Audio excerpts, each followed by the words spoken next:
आकाशवाणी भोपाल से प्रस्तुत हैं प्रादेशिक समाचार।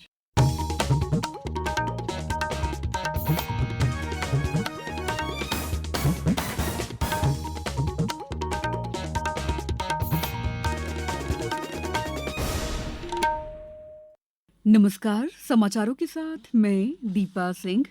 सबसे पहले मुख्य समाचार। हाथियों की मृत्यु पर सरकार सख्त, 2 अधिकारी निलंबित। जंगली जानवरों के हमलों में मृत्यु पर मुआवजा बढ़ाकर 25 लाख किया।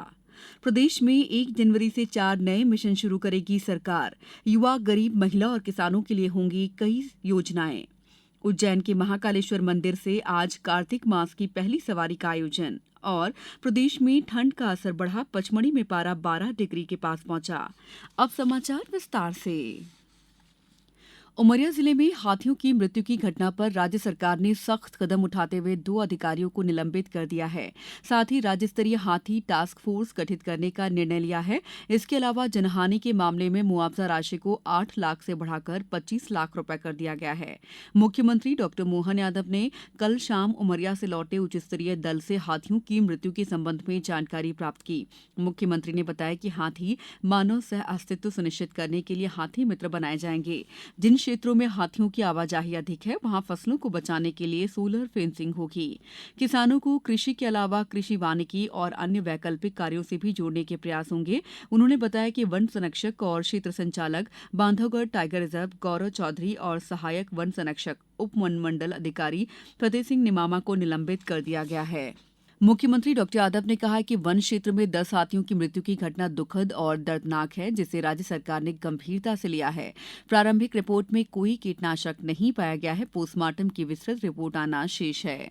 जो घटना घटी है, इसमें हमने अपने अभी जनहानि को लेकर भी 8 लाख रुपया प्रति व्यक्ति जो हम देते थे, उसके बजाय 25 लाख रुपया प्रति व्यक्ति भी प्रारंभिक करने का निर्णय किया। जो 2 व्यक्ति के साथ दुर्घटना घटी है, उनके अभिभावकों को भी हमने ये इस व्यवस्था से जोड़ा है। साथ ही कृषि वानिकी में हमने अन्य प्रकार से फॉरेस्ट के प्राइवेट सेक्टर को जोड़ करके भी बजाय परंपरागत खेती करने के किसानों को प्रोत्साहित करेंगे, इंसेंटिव देंगे, ताकि वो इस क्षेत्र में सामान्य फसल के बजाय वो अपनी फॉरेस्ट की व्यवस्थाओं से जुड़े उनका लाभ मिले। एक और बड़ी बात है कि जो अकेला हाथी घूमते हैं, ऐसे जो दल से अलग अलग हिस्से में जाते हैं, तो इनको रेडियो टैगिंग का भी निर्णय हमने किया है, ताकि हाथियों की गतिविधियों को नज़र में रखा जा सके, ट्रैकिंग किया जा सके, ताकि आने वाले समय में भविष्य में ऐसी कोई घटना ना हो। बैठक में बताया गया कि 2 नवंबर को 2 लोगों को कुचलने वाले हाथी की पहचान कर वन्यजीव पशु चिकित्सकों रेस्क्यू दल ने हाथी को सफलतापूर्वक रेस्क्यू कर लिया है। बैठक में वन राज्य मंत्री दिलीप अहरवार भी मौजूद थे। मुख्यमंत्री डॉ मोहन यादव ने कहा है कि प्रधानमंत्री नरेंद्र मोदी के संकल्प को पूरा करने के लिए 1 जनवरी से 4 नए मिशन प्रारंभ करने जा रहे हैं। उन्होंने कहा है कि प्रधानमंत्री श्री मोदी ने दशकों से उपेक्षा के शिकार रहे समाज के विभिन्न वर्गों के जीवन को बदलने का संकल्प लिया है। प्रदेश में 1 जनवरी 2025 से युवा शक्ति मिशन, गरीब कल्याण मिशन, किसान कल्याण मिशन और नारी सशक्तिकरण मिशन प्रारंभ किए जा रहे हैं।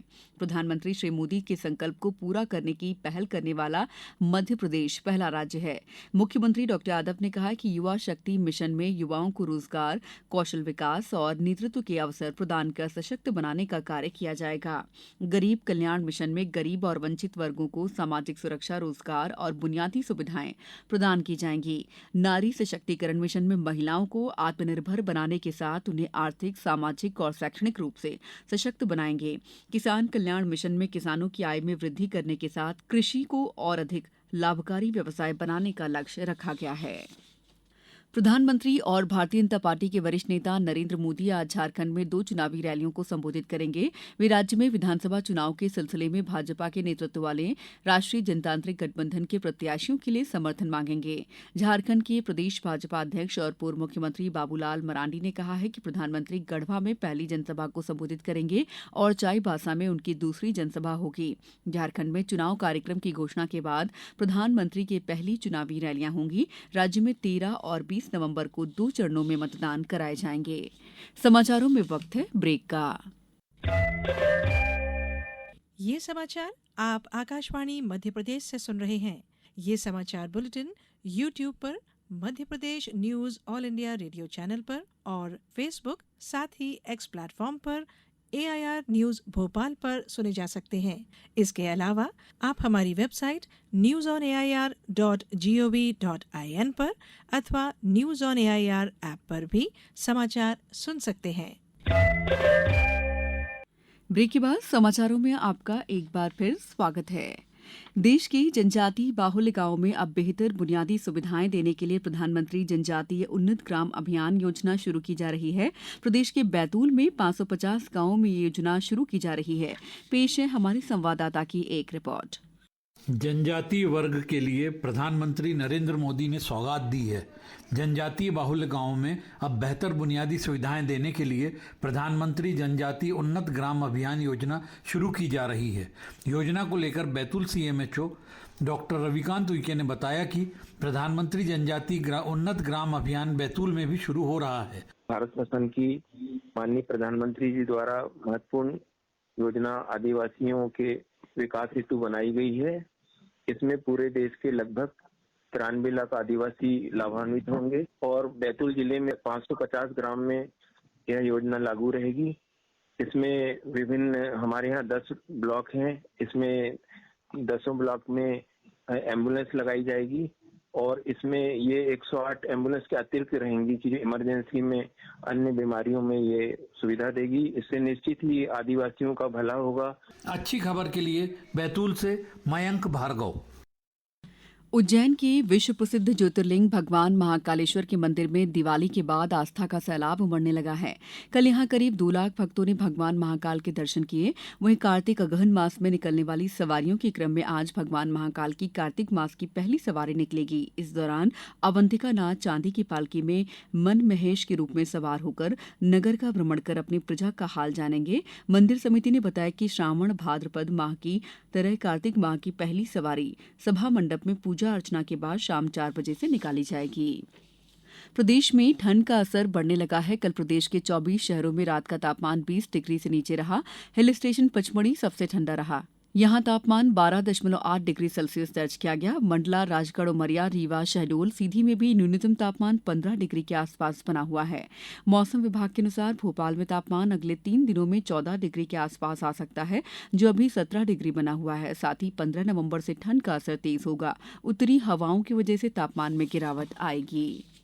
दतिया जिले की सिवड़ा तहसील में स्थापित मां रतनगढ़ माता मंदिर मेले में 30 लाख से अधिक श्रद्धालुओं ने मां रतनगढ़ माता मंदिर और कुंवर बाबा मंदिर के दर्शन किए। जिला पुलिस प्रशासन द्वारा श्रद्धालुओं के लिए व्यापक स्तर पर व्यवस्थाएं सुनिश्चित की गई थी। प्रतिवर्ष लगने वाले इस मेले का आयोजन इस बार 1 से 3 नवंबर तक किया गया।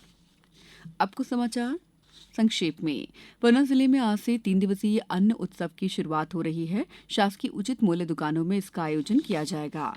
गौवंश रक्षा वर्ष के अंतर्गत आगरमालवा जिले के ग्राम सालरिया में कामधेनु गौ अभ्यारण्य अनुसंधान और उत्पादन केंद्र में कल एक कार्यशाला आयोजित होगी। इसमें गौशाला संचालक शामिल होंगे। मध्य प्रदेश का 69वां स्थापना दिवस के अवसर पर कल इंदौर में जल संसाधन मंत्री तुलसीराम सिलावट की उपस्थिति में सांस्कृतिक कार्यक्रमों की प्रस्तुतियां हुई। मध्य प्रदेश के विकास पर आधारित गीतों की प्रस्तुतियां भी दी गईं। 14वीं हॉकी इंडिया सीनियर पुरुष राष्ट्रीय चैंपियनशिप आज से चेन्नई में शुरू हो रही है। 16 नवंबर तक चलने वाले इस टूर्नामेंट में 31 टीमें भाग लेंगी। फाइनल 16 नवंबर को होगा। इस बुलेटिन में इतना ही। दीजिए इजाजत। नमस्कार।